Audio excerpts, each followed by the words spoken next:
नवयुवकांनी चांगल्या प्रकारे काम करावं, मेहनत करावी आणि देशाला, समाजाला कसं पुढे नेता येईल याच्याबद्दल नेहमी विचार करावा.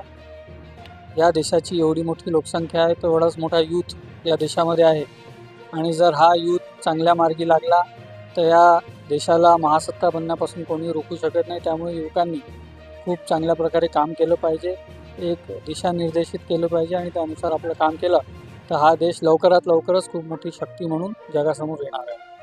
नवदुर्गा उत्सवामध्ये बुलढाणा अर्बन करून गरबा फेस्टिवल भरवण्यात येते.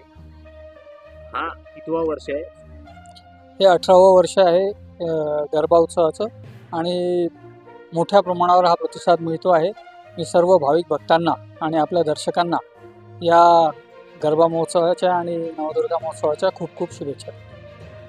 गेल्या 18 वर्षापासून BCCN आणि बुलढाणा अर्बन परिवारातर्फे हा गरबा बुलढाणा शहरामध्ये भरवला जातो आणि याला प्रचंड असा प्रतिसाद मिळत आहे. विशेष करून नवयुवक आणि नवयुवती त्यांच्यासाठी तर 9 दिवस हा एक अतिशय आनंदाचा क्षण असतो आणि ज्यामध्ये जे टॅलेंट आहे त्या टॅलेंटचं या ठिकाणी कौतुक केले जाते आणि त्यांना निरनिराळ्या सामाजिक संस्थांच्या माध्यमातून त्यांना योग्य ते बक्षीससुद्धा दिले जातात या ठिकाणी, की जेणेकरून त्यांना प्रेरणा मिळेल, प्रोत्साहन मिळेल.